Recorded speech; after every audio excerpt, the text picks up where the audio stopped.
उष्णतेनं लोकांतून होत असताना जनतेचे संरक्षण करण्याऐवजी तो त्यांची बदनामी करण्यात व्यस्त आहेत. भारतात आता सध्या अभूतपूर्व कडक उन्हाळा जाणवत आहे. दिल्लीच्या बस्तीसारखे वाटत आहे. देशभरात तापमान 45°C ओलांडून 46 आणि जवळपास 50च्या दिशेने सरकत आहे. महाराष्ट्रातील विदर्भासारख्या भागात अकोला येथे 46° तापमानाची नोंद झालेली आहे. एका जनगणना अधिकाऱ्याचा मृत्यू झाला आहे. पश्चिम बंगाल निवडणुकीत सुद्धा मतदानासाठी गेलेल्या एका व्यक्तीचा मृत्यू झालेला आहे. लग्नाला जाण्यासाठी बसमध्ये चढलेल्या एका व्यक्तीचा उष्माघाताने मृत्यू झालेला आहे. एप्रिल महिन्याच्या अखेरीस एकाच दिवशी जगातील सर्वात उष्ण शहरापैकी 50 शहरे ही भारतातील होती.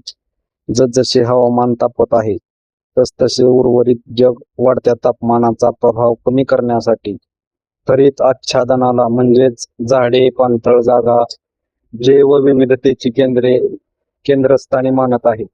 पण भारतात असे झालेले नाही.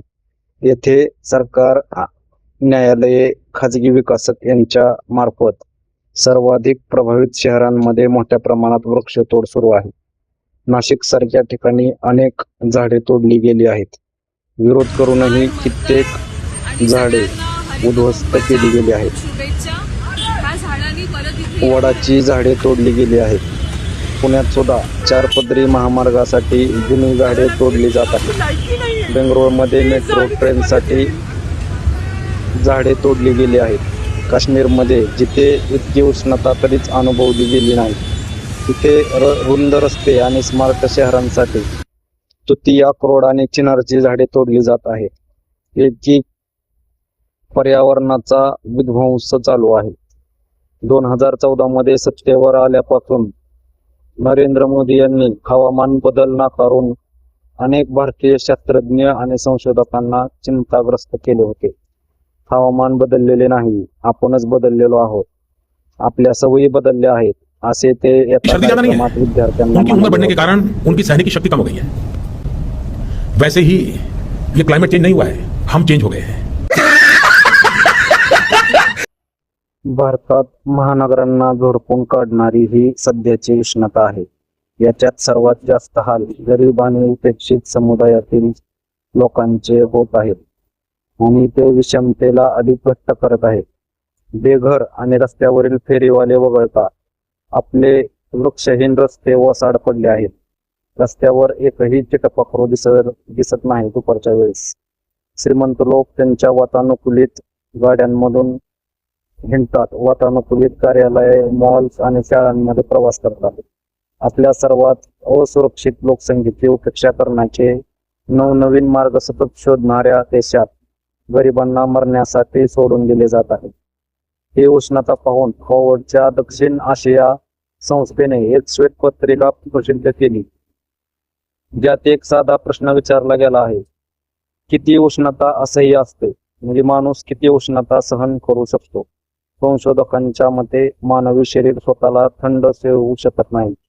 त्यानंतर ते एका विशिष्ट मर्यादेपर्यंतच उष्णता सहन करू शकते आणि ही मर्यादा आहे 35°C. या मर्यादेच्या वर भरपूर पिण्याचे पाणी उपलब्ध असून आणि त्वचा घामाने पूर्ण माखलेली असूनही सावलीत आराम करणाऱ्या एका तरुण निरोगी व्यक्तीच्या शरीराच्या गाभ्याच्या तापमानात सतत वाढ होत राहील आणि ज्यामुळे काही तासातच त्याचा उष्माघाताने मृत्यू होईल. म्हणजे 35°C पुढे माणूस तापमान सहन करू शकत नाही. आणि त्या अहवालात असे म्हटले आहे की भारतात जवळपास 38 कोटी भारतीय अशा परिस्थितीत जगत आहेत ज्या मानवी शरीरशास्त्राच्या क्षमतेच्या पलीकडच्या आहेत. म्हणजे 40 कोटी लोक रिस्क मध्ये आहेत भारतात या उष्णतेमुळे. जो प्रधानमंत्री हवामान बदलावर विश्वास ठेवत नाही तो आपल्या पर्यावरणाच्या लढ्यात आपल्या सोबत येईल असे अजिबात वाटत नाही. त्यांनी पर्यावरण विध्वंसाचेच काम केले गेले आहे. बस्तरची वाट लावली, आपल्या सह्याद्रीवर सुद्धा अतिक्रमण चालू आहे. मध्यंतरी आरवली पर्वतावर देखील अतिक्रमण करायचा प्रयत्न केला. अशा प्रत्येक ठिकाणी पर्यावरणाचा विध्वंस, पर्यावरणाचा नाश करण्याचेच पाप त्यांनी केलेले आहे आणि हे वाढलेले तापमान हे त्याचेच फलित आहे. वर्ल्ड रिसोर्स इन्स्टिट्यूट WRI ने प्रसिद्ध केलेल्या एका अहवालानुसार 2009 ते 2013 या UPA सरकारच्या काळात जंगलाचा जो विध्वंस झाला त्यापेक्षा जास्त विध्वंस मोदी सत्तेवर आल्यापासून 2014 ते 2018 मध्ये भाजप सरकारने 36% अधिक घनदाट जंगल क्षेत्र नष्ट केले. सरकारने लोककेंद्रित दृष्टिकोन सोडून उद्योग केंद्रित दृष्टिकोन स्वीकारला असं या अहवालात सांगितलं गेलं आहे. म्हणजे दिल्ली जेवढी आहे तेवढं जंगलाचं क्षेत्र या सरकारने नष्ट केले. हे ताली ब्राह्मणवादी स्वतःला देशभक्त धर्मभक्त म्हणवतात आणि जंगलेच्या जंगले नष्ट करतात आणि जे नक्षलवादी किंवा जे आदिवासी जंगल जमीन यांचे संरक्षण करतात त्या आदिवासींना हे नक्षलवादी ठरवतात. मित्रांनो, खरं तर नक्षलवाद ही समस्या नाही तर रेशीमबागेचा काळा दहशतवाद हीच आपल्या पुढची खरी समस्या आहे. RSSचा दहशतवाद ही आपल्या पुढची खरी समस्या आहे. आपला संघर्ष हा जंगल जमीन वाचवण्यासाठीच असायला हवा.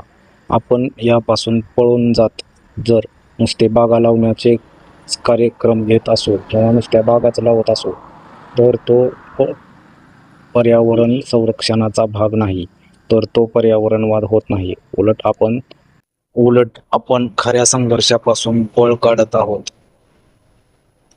झाडे लावण्याचा कार्यक्रम म्हणजे पर्यावरणवाद होत नाही. उलट जी जंगले जमीन जल आधीच अस्तित्वात आहे त्यांचे संरक्षण करणे हेच खरे पर्यावरण रक्षणाचे काम आहे.